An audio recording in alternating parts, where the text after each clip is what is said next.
holding on to that twice-to-beat advantage here in the quarterfinals. And we'll remind everyone who's watching us that the semifinals, whoever moves forward, will be a best-of-3 affair. Yes. Yun naman yung parang isa sa mga bagay na changes na nagustuhan ko talaga ng this NCAA season. Yung making best-of-3 na yan. Kasi dyan sa best-of-3 na yan, wala nang tsamba dyan. Yep. Kasi kailangan mo talaga manalo ng 2 beses. Hindi na siya yung pakatulad ng dati na twice to beat or whatever pa. Ngayon na best of 3 na, talagang bakbakan na yan. First possession goes to the Perpetual Altas. Patrick Sleet trying to engage their offense on top of the key. Humingi ng ball screen dito. Sleet on the switch. Sleet attacks and he gets that first basket. Ito yung isa sa mga bagay na gusto ko talaga makita sa game na to. No? Yung sistema ni Coach Olsen, gaano kaya siya magiging effective laban dito sa sobrang pesky defense ng JRU. Because alam naman natin na si JRU, isa yan sa mga teams na pume-pressure from the backcourt, making sure talaga na pinahirapan nila yung may bola. And these two teams are the top 2 defensive squads, but right there, like hot knife through butter. Downhill attack na naman, Patrick Sleet. And this is one of the very few times na makikita mo si Patrick Sleet na very aggressive siya on scoring at the start of the game. Because normally, ang hinahanap niya talaga is to set up his teammates and to make sure na paikutin yung bola and maset kung ano man yung plays na relay sa kanila ni Coach Olsen. But 2 possessions, back-to-back, Patrick Sleet being more assertive. 1 lefty layup, 1 right-hand layup. Good start for Patrick Sleet. And you know, that's something na I can really commend kay Patrick Sleet. Whenever he's trying to be aggressive on offense, hinihila kagad niya yung depensa para humelp sa kanya. Then he can set up his teammates even more later doon sa first quarter natin.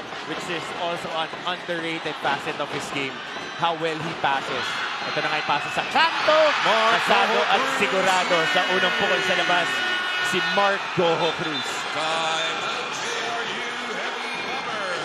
And a strong start for the Perpetual Altas. Starting like a house on fire. 7-0 para sa Altas.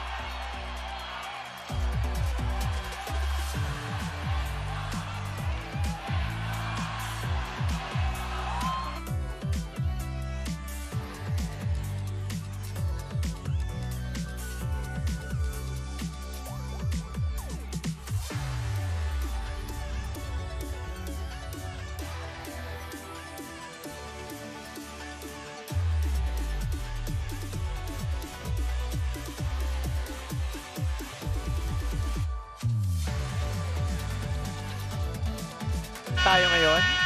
We're back here, of course, in Molokai Arena. Let's hear from courtside. Kasama natin si Tati Austria. Tati. Thank you, Coach Hammer. There's not much pressure when you're the underdog. Yan ang pananaw ni Coach Nani Apondulan tungkol sa paghahanda ng JRU laban sa rank 1 team, the Perpetual Altas. With much respect to Coach Olsen Vasella and his team, Coach Nani knows how much disciplined the Perpetual Altas are, kaya naman he maximized their preparation with the Bombers to seal their game plan, emphasizing on offensive rebounds. Dagdag ni Coach, there is a fatigue factor with a young team. Hopefully their grit partnered with patience would help them score big time towards a win today. Back to you, Coach Hammer and Prince. Maraming salamat, Tati. For context, in their first meeting, Perpetual won 71-65. And the JRU Heavy Bombers lost the rebounding battle 41-33.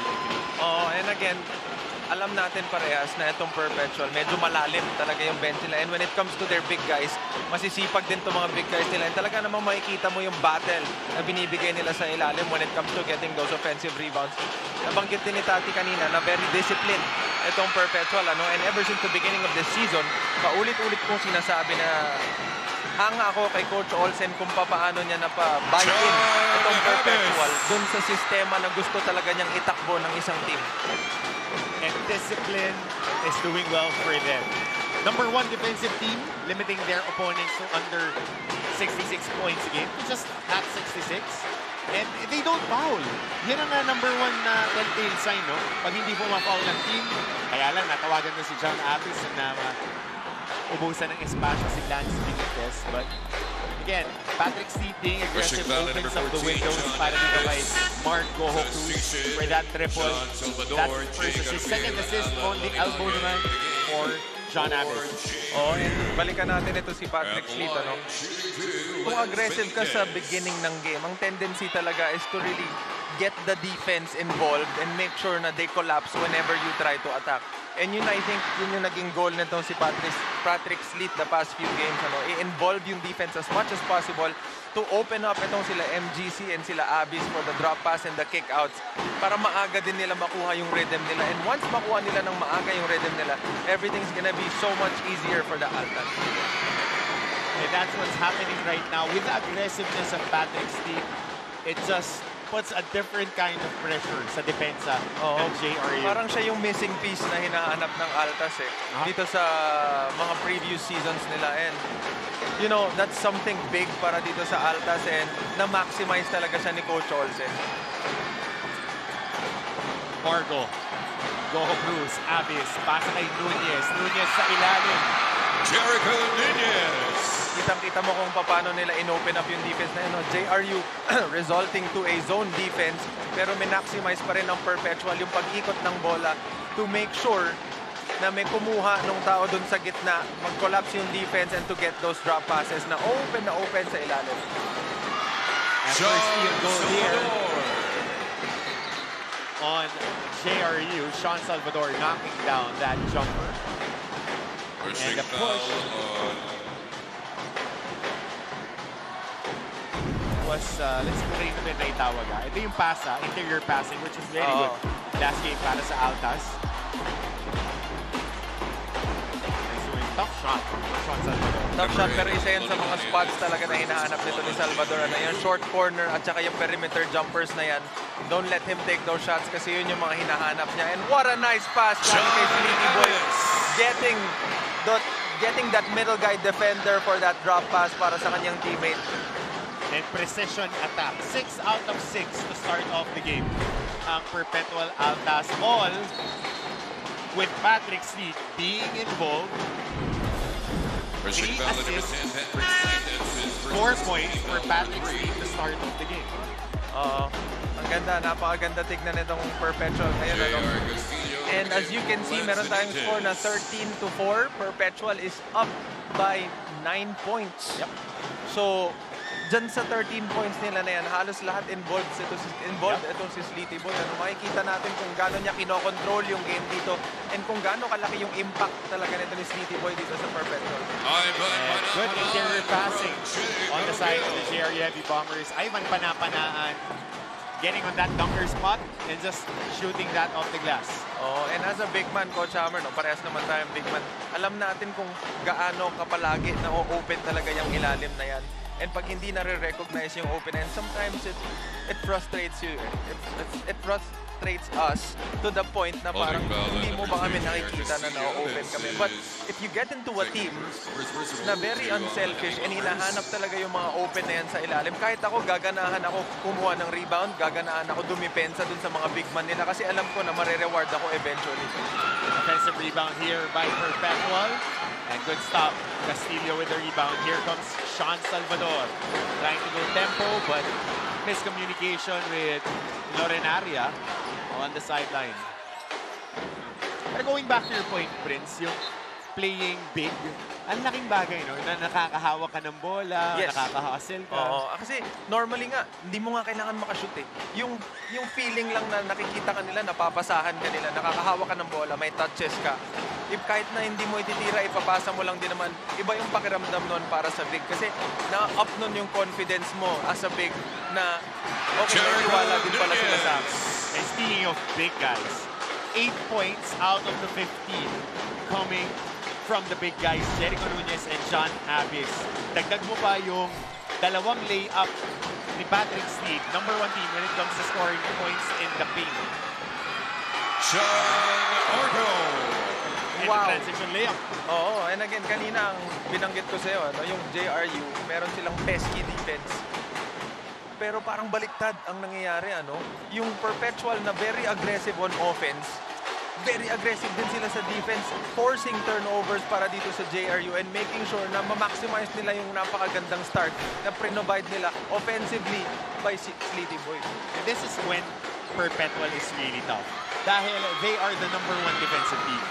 Pag aggressive pa sila sa pag-atake, even if itong #2 team ang kalaban nila defensively, as what Patrick's team has been doing, putting pressure sa depensa ng JRU, malamang sa malamang. Oo, and again, isa yung Perpetual sa may pinakamalalim na bench. Ano? So, doesn't matter if push talaga nila yung sarili nila ng todo for the first 5, 6, 7 minutes.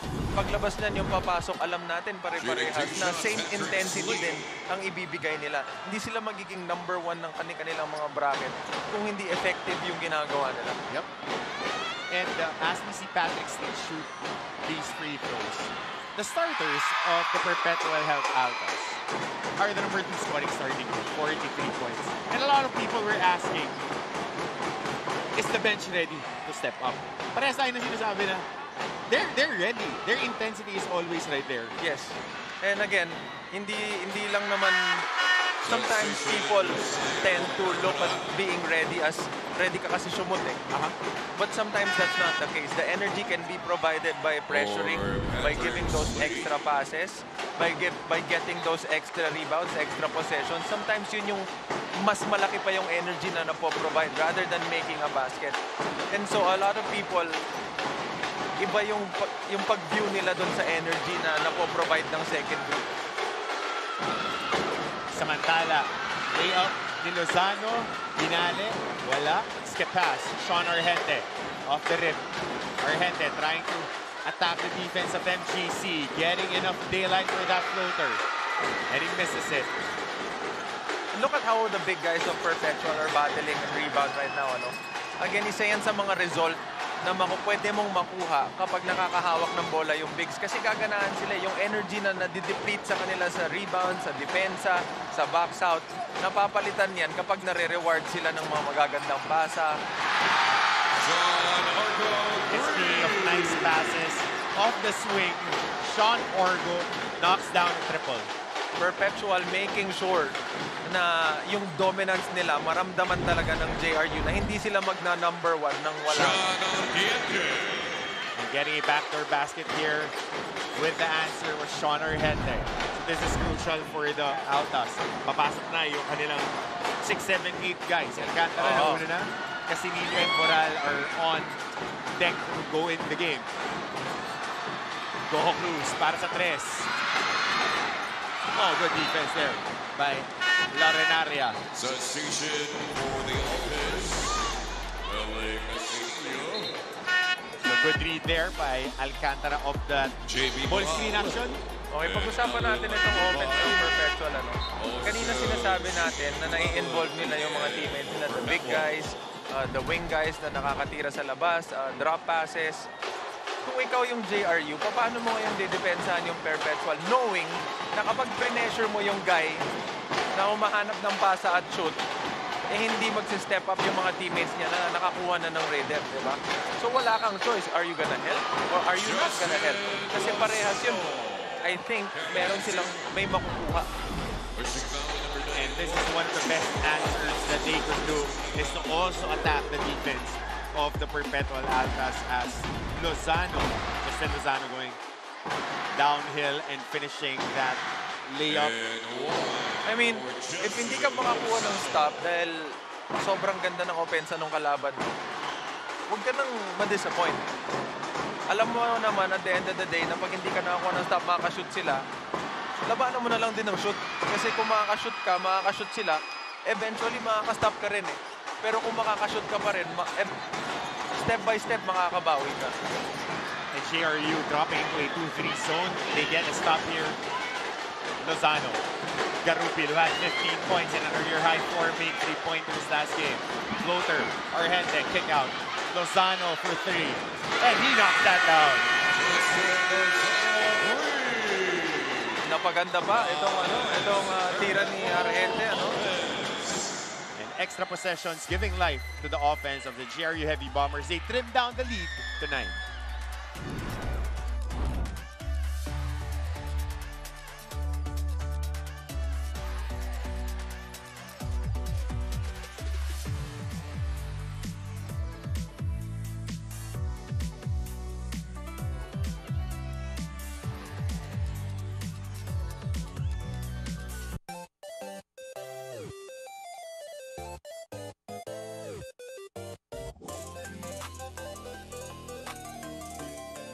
All right, everyone is here at the Mall of Asia Arena, especially the Perpetualites, who yesterday bought 2,000 tickets sa Wow. Philoila for their high school elimination game. That was yesterday, and of course, the Altas Angels. I mean, The siyempre, Angels are here. hindi naman natin na-experience yung palagi na nandoon tayo sa taas, di ba? Yeah. So, minsan, katulad yan, hindi naman sa nagyayabang, but when I was in high school, halos ganun din yung nangyaring situation sa amin. Yung Lasal, nagpadala din sila ng students doon sa game namin against San Beda. So ako, nabigla ako kasi normally, even the players, Parents lang nanonood. Oo, parents lang talaga yung nanonood. Kasi syempre, high school, kailangan pumasok ka talaga sa school. But during that time, na-appreciate ko yung pinakitang gesture ng school na we're here to support you.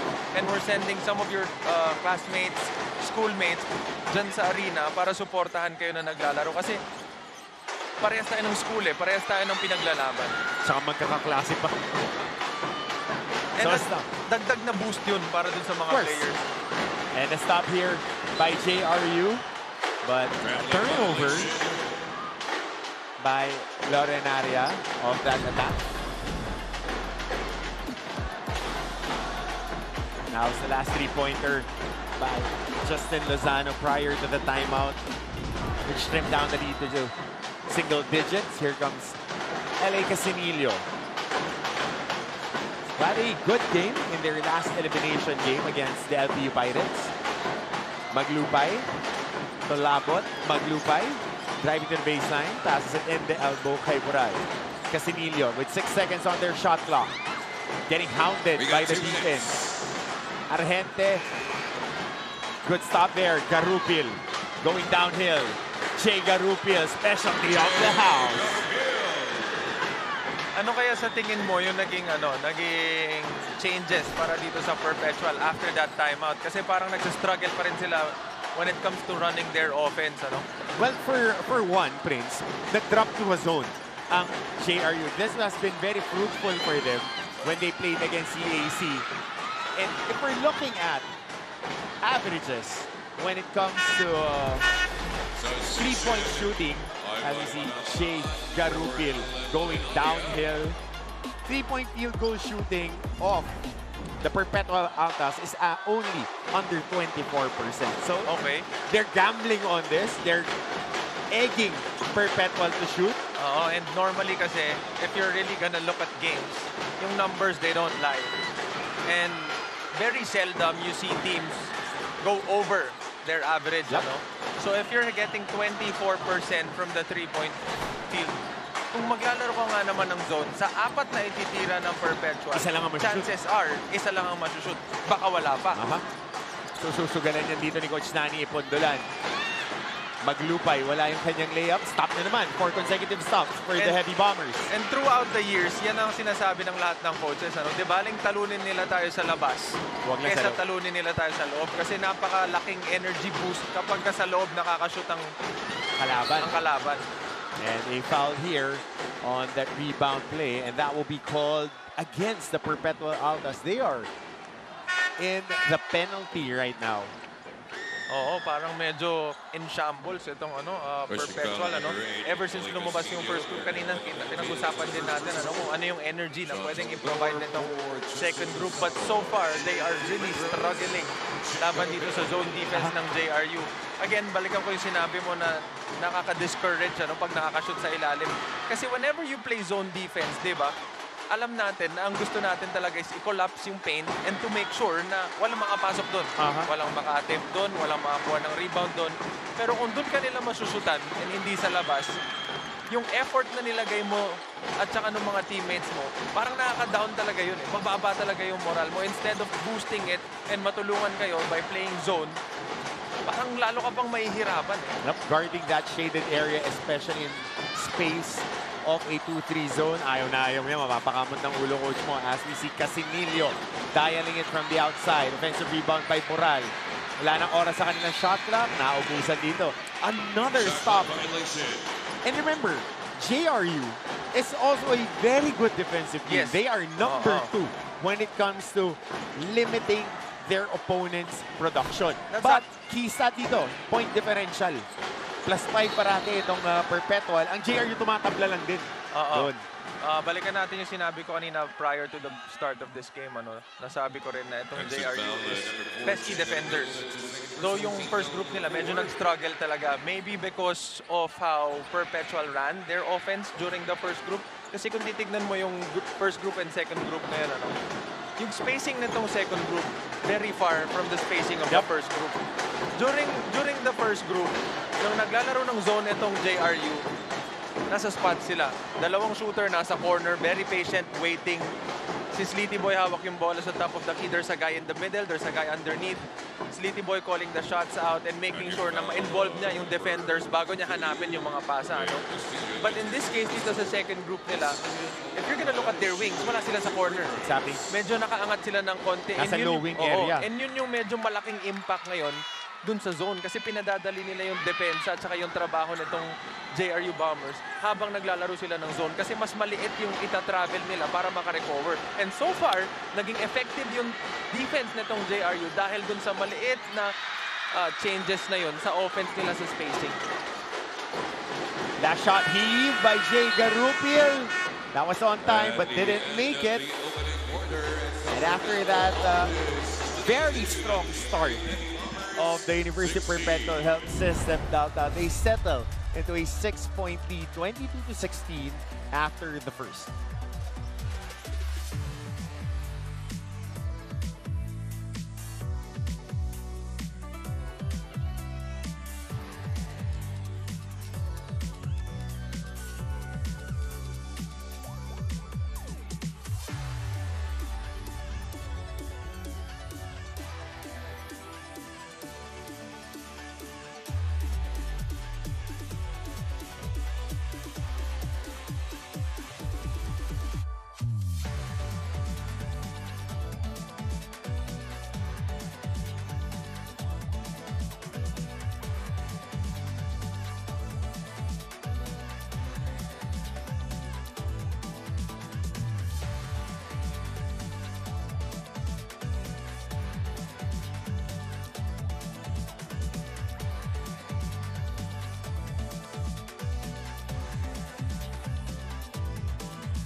All right, back here in the Mall of Asia Arena on a Thursday.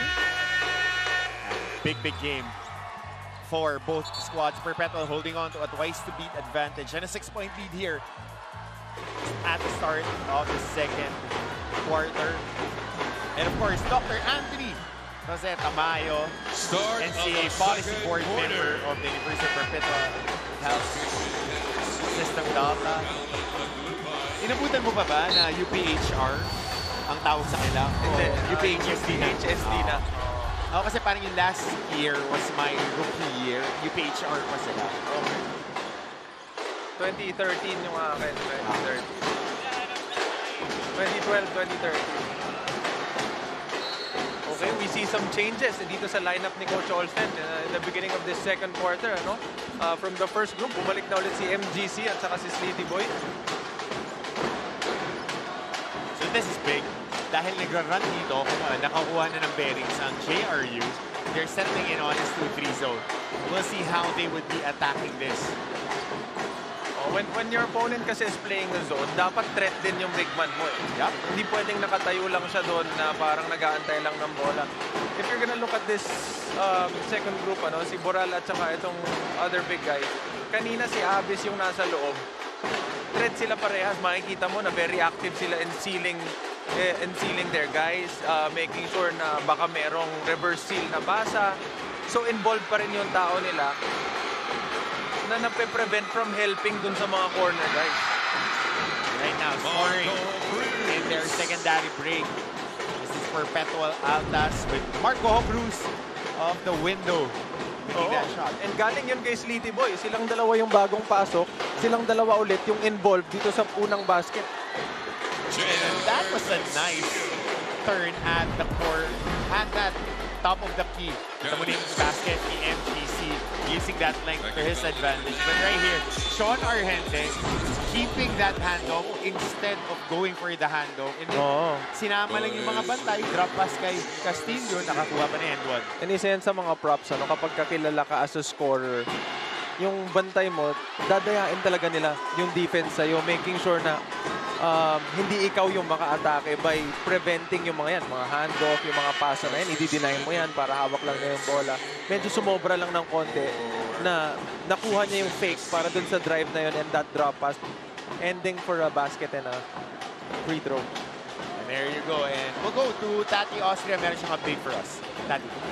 Disiplina laban sa disiplina. The Perpetual Altos are charging full steam ahead, coming off from a win and hoping to take another one in their stride. Sabi sa akin ni Coach Olsen Racela, we need to take this game seriously. Hindi namin iniisip ang twice to beat advantage and we will perform as if we have one game left to play.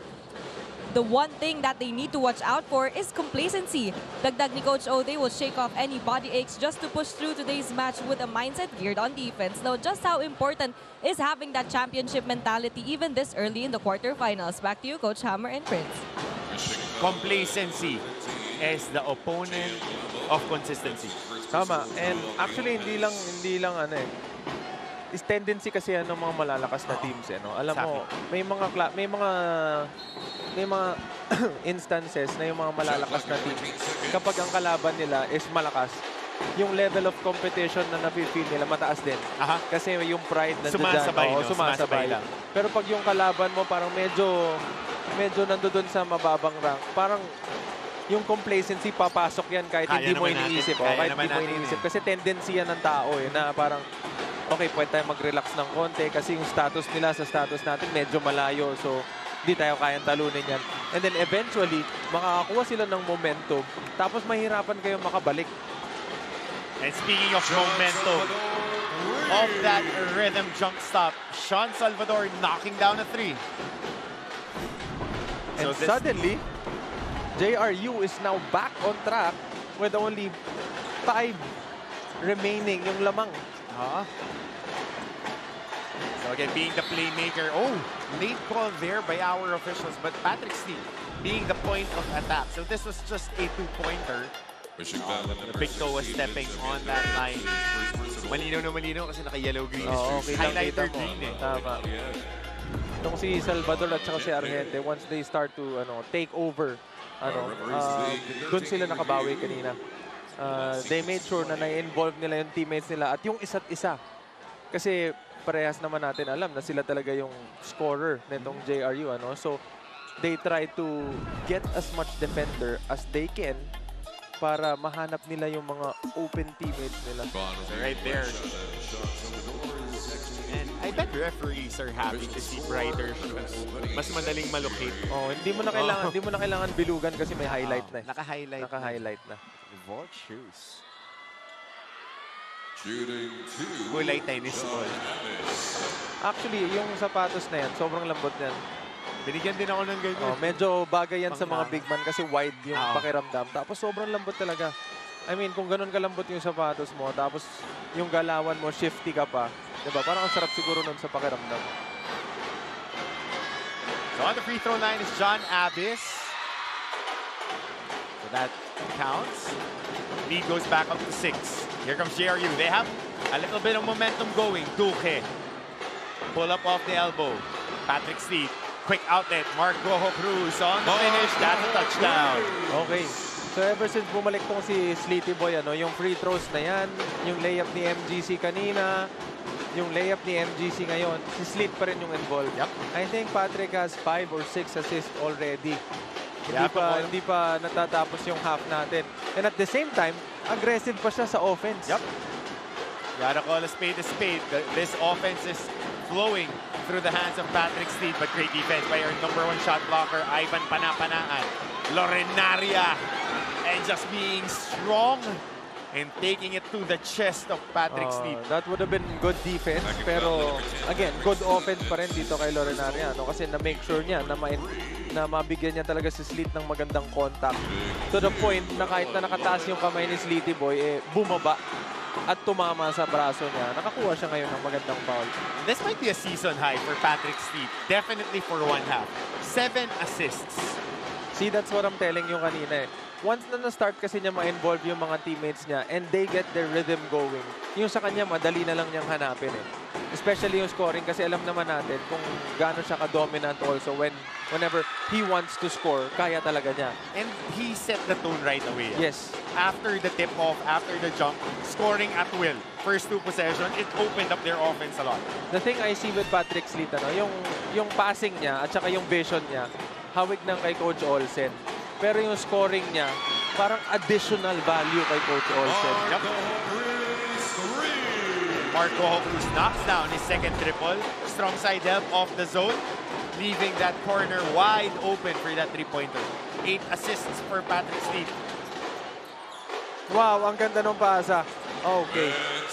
Nicely executed play. Sumama yung mga bantay na libre sa ilalim.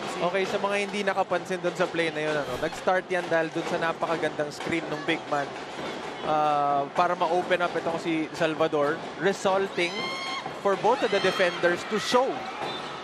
Ngayon, siya yung na-open, sa kanya na ibigay yung bola by rewarding him with that good screen. At ito yung huling pasa of that strong side help kay Marco Cruz. Oh. And this one, di na nakita yung screen, but that was a good screen by Vince Sarmiento.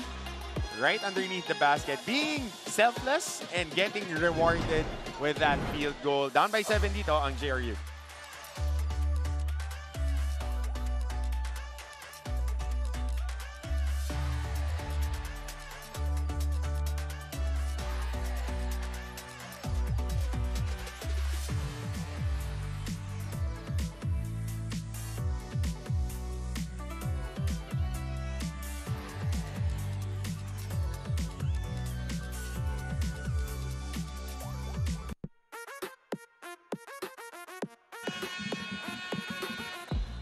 Oh, everyone is here, even the Jerry faithful or Steam Moms, sumusuporta for the Jerry Heavy Bombers and the student body of the University of Perpetual Health System, Delta Altas.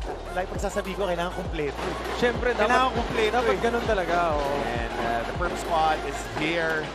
Everybody's supporting and enjoying. And of course, this is just the first game. Later on, it would be the Sun Better Red Lions facing up against the LPU Pirates. Oh, dito natin malalaman kung gaano mo kamahal yung school mo talaga. Alam natin kung gaano ka-traffic, lalo na't mga Burmans na. Pero nandito sila ngayon parang sa MOA. malalim yung pinagagalingan ng traffic mo. Oo, kasi medyo 2 oras inabot ako kanina. Nagbigay na ako ng leeway para maaga ako dumating. Pero hindi pa rin umabot eh. Pero ang umakabot dito yung mga outside shooting ng Perpetual Alta. Second 3-pointer. I mean, if yan yung ibibigay sa'yo ng JRU, kailangan mo magtiwala dyan sa tira mo sa labas kasi ini-ensayo mo yan eh. So kung ikaw mismo ipe-prevent mo yung sarili mo from taking those shots kasi ang hinahanap mo yung nasa loob, hindi mo masushoot yung mga tira kung hindi mo siya ititira. And speaking of professional scorers who have the ultra green light, Sean Salvador knocking down another jumper. May warning pa dito kay Sean Orlo on faking a foul. Pero ang sarap siguro ng pakiramdam, pag manggagaling mismo sa coach mo na okay, you have the green light, na pag nawakan mo yung bola, pwede mo siyang itira.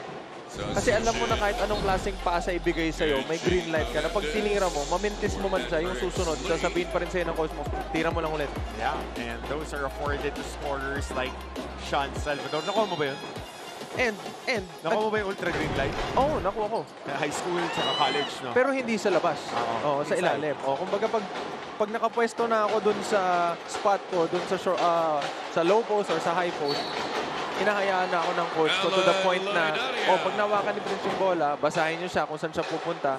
Tapos make sure na dun kayo mapunta sa spots na makikita niya kayo. Kasi hindi naman ako yung player na ang mata ko nasa ring lang. So, I make sure na pag nakuha ko na yung bantay ng kakampi ko, alam ko kung sinong dinidepensahan niya. And alam ko kung saan sila nakapwesto prior to me making a move para alam ko saan ko ipapasa yung bola. And speaking of guy getting into his spot, going to the right side, yes, that is his strong side. Alan Lorenaria knocking down the field goal but missing the free throw here. They're still down by 6. Under 5 minutes to go here in the first half.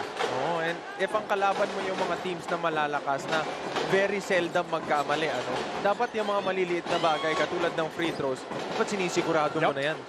Details, technique, and execution. That's the name of the game, especially in the playoffs. And a stop here by JRU. Oo. Ang ganda ng stop ng JRU doon, no? Pero ino-note ko lang din, the fact na nakakuha sila ng, despite na naka-stop sila, napakaganda ng offense na ni-run ng Perpetual. Balikan ko yung sinasabi ko kanina sa'yo kung gaano ka-active itong dalawang big guys ng Perpetual. There's a guy sealing, there's a guy facing up, looking for teammates. Nasi-set up nila yung isa't isa. And Duque knocks down that three-pointer. Samantala, Loremdes tries out for the outside shot, but a foul here on that rebound play, and JRU will go to the line. We see this. Holding foul. Lorenaria, papunta kay Duque.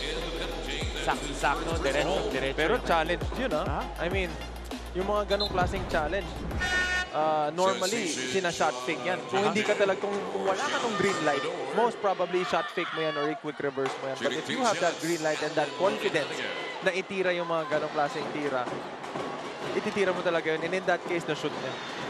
And as we see Lorenaria on the free throw line, Duque has played really well. After Lozano came down with an injury, siya yung nag-step up na bigyan ng more minutes. Now, it gives a deeper rotation para dito sa guard lineup ni Coach Nani Apondulan. Okay, ino-note ko lang yan, yung step up na ginagawa ni Duque, sabi nga ng mga coaches ko dati, which is yung group nila, Coach Olsen, sila Coach Nash, the best ability is your availability. Parehas pala tayo ng coaches. Okay, so parang nakasama pa kita nung 20 years old ka.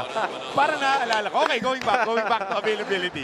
Okay, so if you're staying ready, doesn't matter if nasa bench ka, kung nag-cheer ka lang dyan, okay lang. Eventually, makukuha mo yung time mo. And kapag nag-stay ka na ready dahil sa extra work na ginagawa mo, sa trabaho na pag-push mo sa sarili mo araw-araw, eventually, pag nakuha mo yung chance mo, meron kang pagbubunutan ng mga tinanim mo. Yep. Diba? And in this case, na-reward siya dun sa, siguro sa hard work na ginagawa niya, na nung time na may na-endure at siya yung nilagay sa spot na yon, he performed. Yep.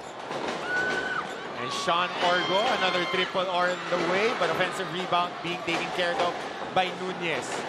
Abis, familiar elbow jumper, and that's much needed for the Altas. That's the threat I was talking to you about, Si Nunez, hindi naman basta-basta na pinasa lang sa kanya yung bola. Nakapwesto siya. And so the tendency is for the guy in the middle to, help a little bit. Kasi alam naman natin pares na meron din siyang galaw doon.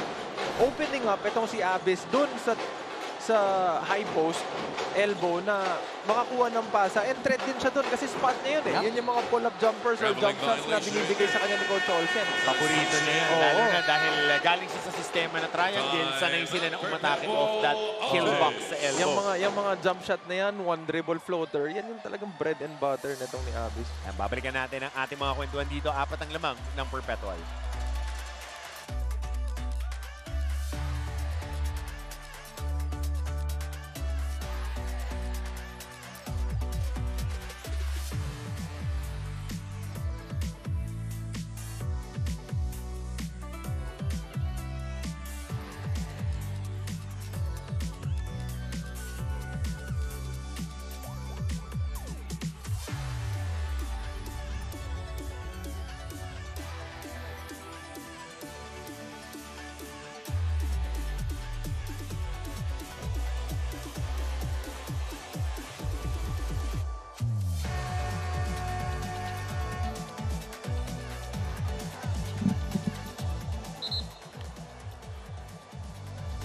So we're back in the ball game here.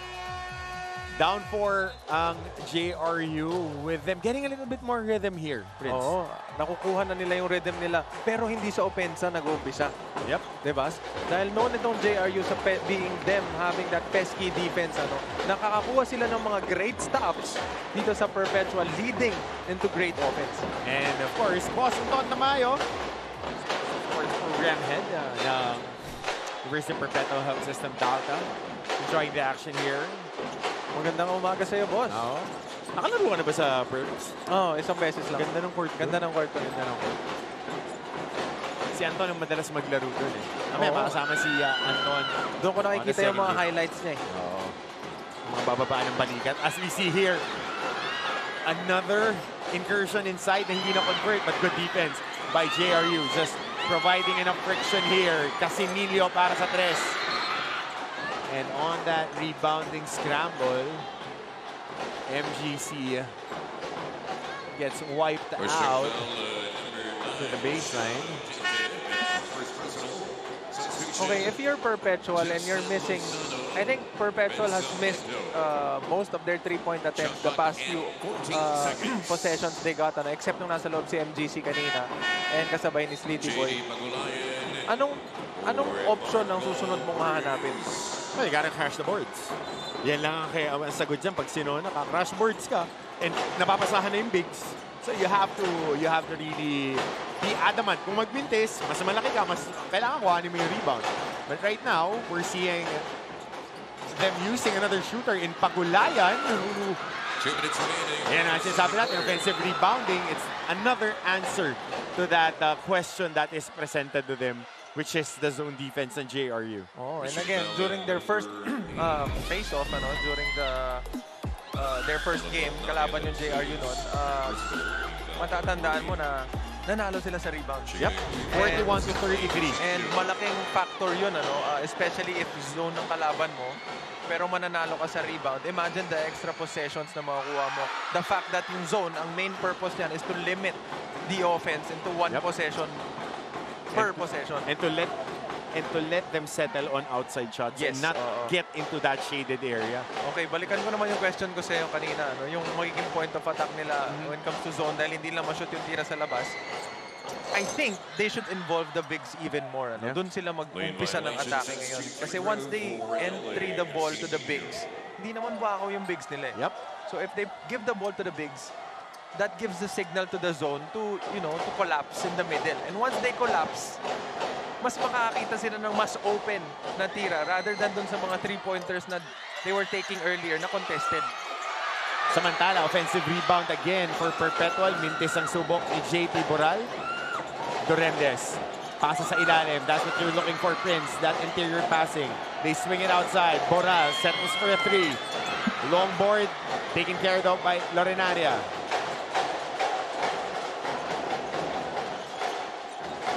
Oh, this is their single double play. Oh, floppy. Paboritong tinatakbo yan ni Coach Nani, especially when they have shooters here. Pero dito, yung combo niya na pang-atake. Itong Lorenaria on a great pass there by Lozano. Good read. That was a great read. That was a great read. Siyempre, hindi lang dun sa passer, pati dun sa teammate niya na slumip after setting that fake screen and fake handle. Ghost screen na nga yung ginawa. Ghost screen to slip. Casimilio, siya naman nasusubok sa 3. Kasado at sigurado. Kailangan nila yung 3 na yun. Oo, kasi kanina pa sila nagsastruggle dyan sa tira sa labas na yan. And that might, send a little message to sa JRU na pwedeng mag-start netong tira nila sa labas na pag-init. An active hands by Durendes, tapping that ball out. And a quick shuffle of men here under a minute. Lozano with that zippy pass. Ito, mas magandang angulo nung pasa. Just threading the needle with that zip pass. Mainit yun, bro. Ganda nun. Samantala, ito ay si Jay Carupil. Dinala sa kanan. Tip in, goes in for Ivan Panapanaan. Again, ito si Panapanaan. If you're gonna look at the scouting report, rebounder yan eh. Yep. So, hindi pwede na magkaroon ng time na mawawala siya dun sa vision ng kung sino man bumabantay sa kanya. Kasi papasok at papasok yan to get the rebound. And we've seen Ivan be a pest, not only offensively, but defensively. More often than not. Mula pa lang sa juniors. Na, it still bothers me na hindi pa siya tinatanggal sa game. Na maglagay ka ng isang tao, alam mo kukuha ng offensive rebound, alam mo tatalon. Tanggalin mo na. Ika-cancel out mo na lang siya. Di baling hindi ka makakuha ng rebound. Basta siya hindi rin makakuha. Box outin mo na. So last shot time here for the Altas. They have been making a lot of hay here when it comes to rebounding. Durendes loses that handle for a little bit. Great defense by Argente. And that's how we end our first half with a defensive stop by the JRU Heavy Bombers. They trimmed down the lead to just 4 points. Our score stands at 41-37. Halftime stats analysis and a whole lot more when we return in your NCAA Season 101.